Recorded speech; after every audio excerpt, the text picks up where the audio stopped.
क्या हमारे ऋषि मुनि पागल थे जो कौओं के लिए खीर बनाने को कहते थे और कहते थे कि कौओं को खिलाएंगे तो हमारे पूर्वज को मिल जाएगा?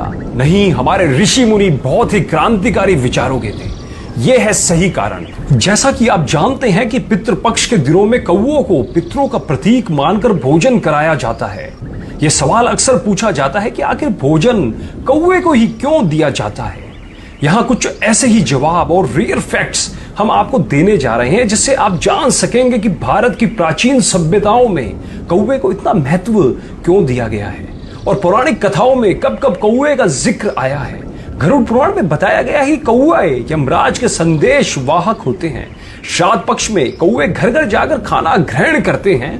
इससे यमलोक में स्थित पितृ देवी देवताओं को तृप्ति मिलती है। लेकिन इसका एक और वैज्ञानिक कारण है और वो है बरगद और पीपल के वृक्ष।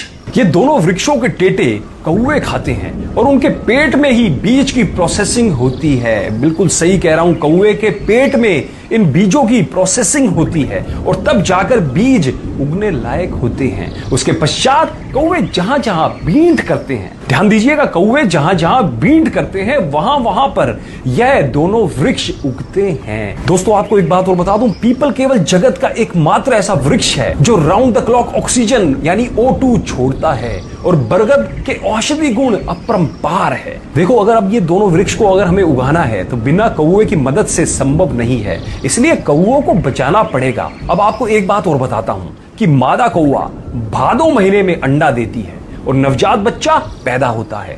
तो इस नई पीढ़ी के उपयोगी पक्षी को पौष्टिक और भरपूर आहार मिलना जरूरी है। इसलिए हमारे प्राचीन ऋषि मुनियों ने कौओं के नवजात बच्चों के लिए हर छत पर श्राद्ध के रूप में पौष्टिक आहार की व्यवस्था कर दी थी, जिससे कि कौओं की नई जनरेशन का पालन पोषण हो जाए। इसलिए दिमाग दौड़ाएं, श्राद्ध करना प्रकृति के रक्षण के लिए नितांत आवश्यक है। ध्यान रखना, जब भी बरगद और पीपल के पेड़ को देखो तो अपने पूर्वज तो याद आएंगे ही, क्योंकि उन्होंने श्राद्ध दिया था। इसलिए ये दोनों उपयोगी पेड़ हम देख रहे हैं। एक बात और बोल देता हूं, कुछ लोग जो कि सनातन धर्म पर उंगली उठाते हैं, सनातन धर्म पर उंगली उठाने वालों, पहले सनातन धर्म को जानो फिर उस पर उंगली उठाओ। जब आपके विज्ञान का कुछ भी नहीं था, हमारे सनातन धर्म को पता था कि किस बीमारी का इलाज क्या है, कौन सी चीज खाने लायक है, कौन सी चीज खाने लायक नहीं है। अतः ज्ञान का भंडार है हमारा सनातन धर्म। हमारे समस्त वेदों में, हमारे समस्त पुराणों में ज्ञान का भंडार भरा पड़ा है और उनके नियम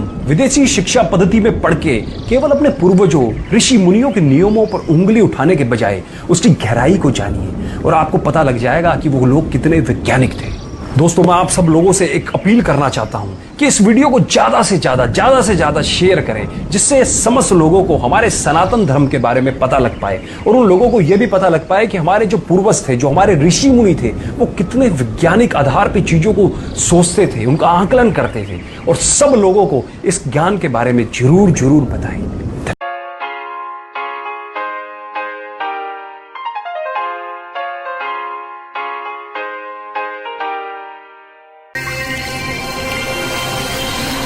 क्या हमारे ऋषि मुनि पागल थे जो कौओं के लिए खीर बनाने को कहते थे और कहते थे कि कौओं को खिलाएंगे तो हमारे पूर्वज को मिल जाएगा?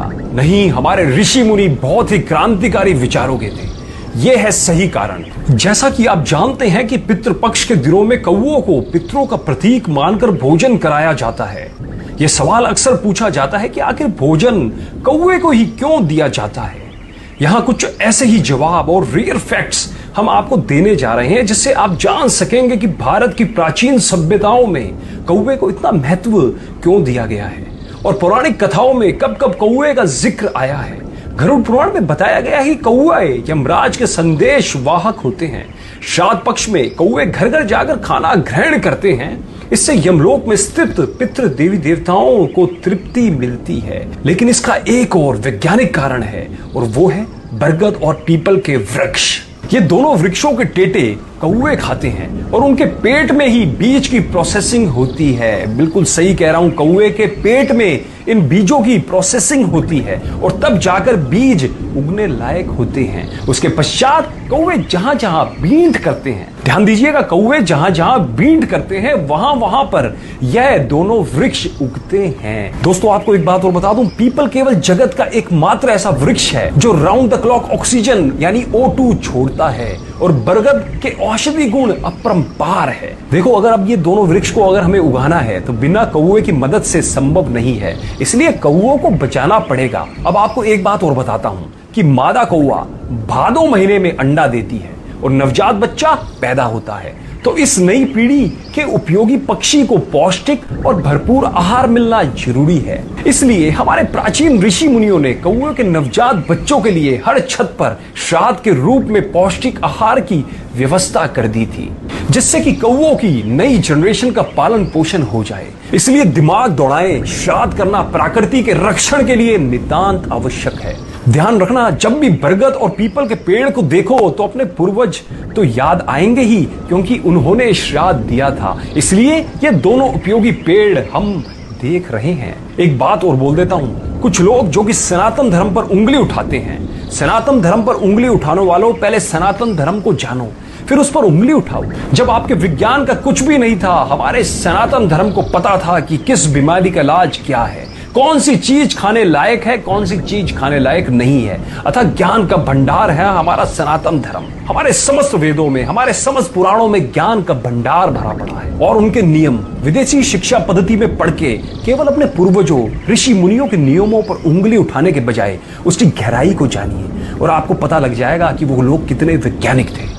दोस्तों, मैं आप सब लोगों से एक अपील करना चाहता हूं कि इस वीडियो को ज्यादा से ज्यादा शेयर करें, जिससे समस्त लोगों को हमारे सनातन धर्म के बारे में पता लग पाए, और उन लोगों को यह भी पता लग पाए कि हमारे जो पूर्वज थे, जो हमारे ऋषि मुनि थे, वो कितने वैज्ञानिक आधार पर चीजों को सोचते थे, उनका आकलन करते थे। और सब लोगों को इस ज्ञान के बारे में जरूर बताएं।